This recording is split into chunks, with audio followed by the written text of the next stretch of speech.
A U.S. federal court has delivered a huge blow to President Donald Trump's global trade policy. The U.S. Court of International Trade ruled that he abused his authority and it struck down most of his sweeping import taxes. The court also blocked the 25% tariffs imposed on Canada, China, and Mexico.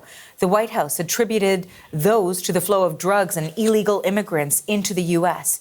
The court was not asked to address tariffs imposed on some specific goods like cars, steel, and aluminum, which fall under a different law. So those still remain. The Trump administration is appealing that ruling. And just a short time ago, Prime Minister Mark Carney responded to the U.S. ruling on Donald Trump's tariffs. The CBC's Janice McGregor is in Ottawa with the details on that. Hi, Janice. So what did we hear from the Prime Minister? Today is the second day of, will be about a week of debate in the House of Commons on the government's throne speech that we heard on Tuesday. When the Prime Minister participates in this debate, normally it is an opportunity for him to reiterate, perhaps expand upon some of the key themes we heard from King Charles on Tuesday. But because we had this news late yesterday, there was kind of a new section inserted into Mark Carney's remarks this morning to comment specifically on this legal decision. So let's replay, for people who missed it last hour, this portion of Mark Carney's speech. The government welcomes yesterday's decision by the U.S. Court of International Trade, which is consistent with Canada's long-standing position that the U.S. IEEPA tariffs were unlawful as well as unjustified. That said, we recognize that our trading relationship with the United States is still profoundly and adversely threatened and affected by similarly unjustified 232 tariffs against steel, aluminum, and the auto sector, as well as continuing threats of tariffs against other strategic sectors, including lumber, semiconductors, and pharmaceuticals. It therefore remains the top priority of Canada's new government to establish a new economic and security relationship with the United States and to strengthen our collaboration with reliable trading partners and allies around the world. If you're the Canadian government, this is good news, but no one's out of the woods yet. So let's unpack why. First, of course, there is never anything certain with the Trump administration. You're going to be talking, I think, with others about the likelihood of an appeal, perhaps all the way to the Supreme Court. This White House, this is so central to the administration's strategy going forward on the economy. It's very likely to seek other powers and just reimpose these tariffs, perhaps using another executive order in the days to come. So there is no sign that this is really the end, maybe just the end of the beginning here. Also, as far as the tariffs that are most economically damaging for Canada's economy and its supply chains, important to note that this decision does not talk about the Section 232, the national security tariffs that affect steel, aluminum, Canada's automotive industry. Those are not lifted by this particular decision. Those remain in place. Those remain a fundamental irritant and threat to Canada's industries. Also, we have to note that this could potentially be of valuable assistance for a few aspects of Canada's economy. For example, e-retailers. These same powers that are now perhaps on the way out were used as justification, for example, in getting rid of the exemption that had applied to small packages worth less than $800 when they were imported into the States, including by mail, for example. There were a lot of Canadian small businesses that were now being hit by tariffs because of the end of the so-called de minimis exemption. If this stands, that could be good news for them. It is good news for industries originally hit by that first round of fentanyl and sort of border security justified tariffs, not to minimize sort of the kind of bright sparks involved in all of this. But from the Canadian government's perspective, as you heard the Prime Minister say there, this was always, in their view, unwarranted, a fundamental violation of the North American trade agreement, something the Canadian government believes never should have been imposed in the first place.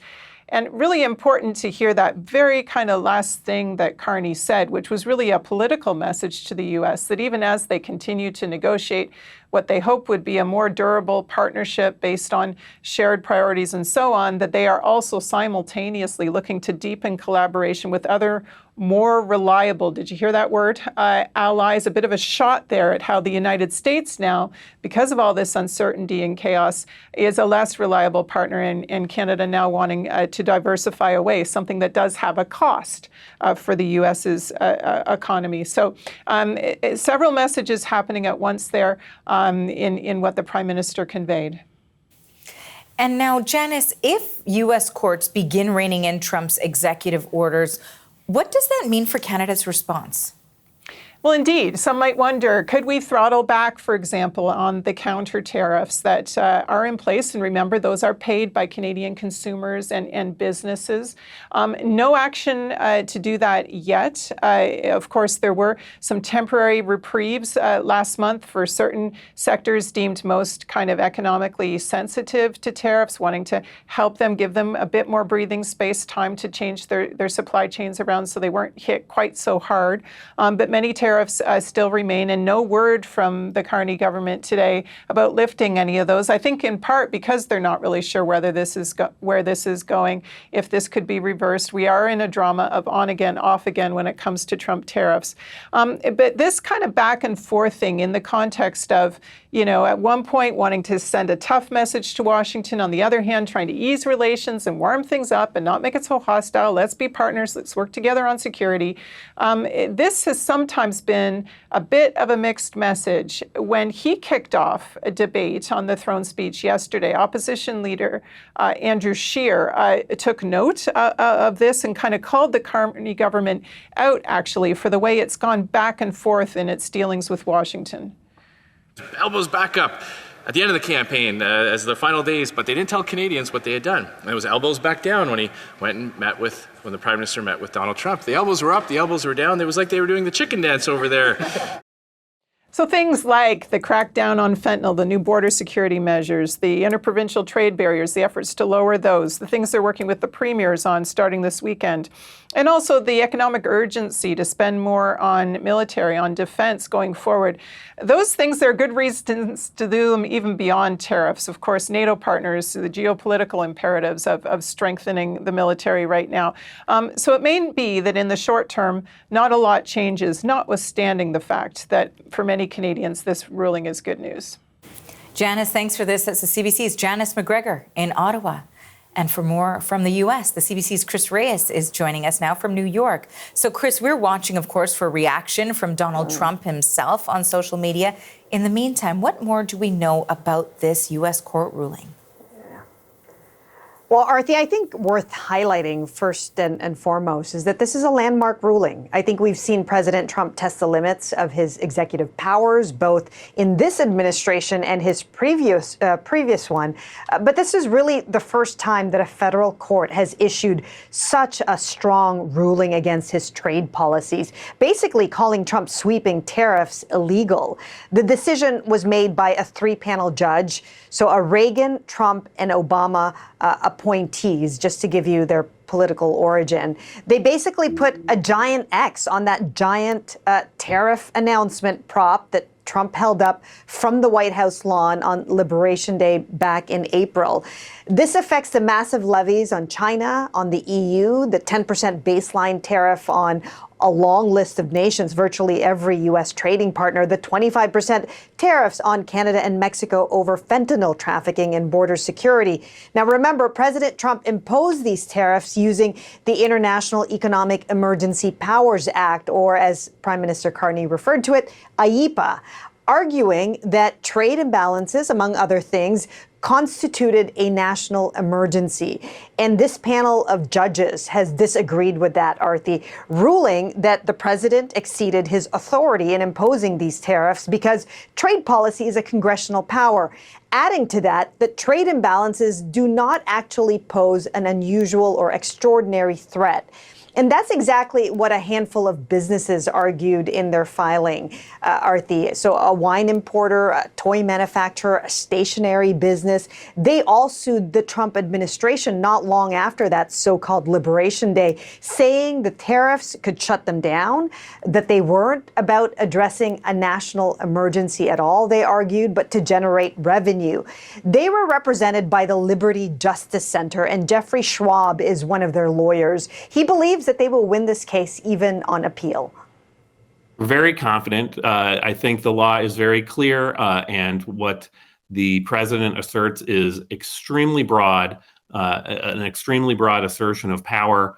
And I think the court was at our oral argument, in the oral argument for the case with the 12 states, very skeptical of that assertion of power. So now, Chris, there has been plenty of reaction. We heard from our Prime Minister, Canada's Prime Minister, last hour. We haven't yet heard from the U.S. President, but we are hearing from the White House. That's right. Soon as this ruling dropped, the White House clapped back almost immediately. In a statement from spokesperson Kush Desai, he said, quote, "It is not for unelected judges to decide how to properly address a national emergency. President Trump pledged to put America first, and the administration is committed to using every lever of executive power to address this crisis and restore American greatness." Now, Trump's economic advisor, Kevin Hassett, he was on Fox News. He reiterated that and repeated really some of the accusations that we've heard from President Trump against judges who have ruled against him. These activist judges are trying to slow down something right in the middle of really important negotiations. And the idea that the fentanyl crisis in America is not an emergency is so appalling to me that I'm sure that when we appeal, that this decision will be overturned. And Arthi, following appeal, whoever wins that, almost guaranteed this case will go all the way to the Supreme Court. Chris, thanks for this. That's the CBC's Chris Reyes in New York.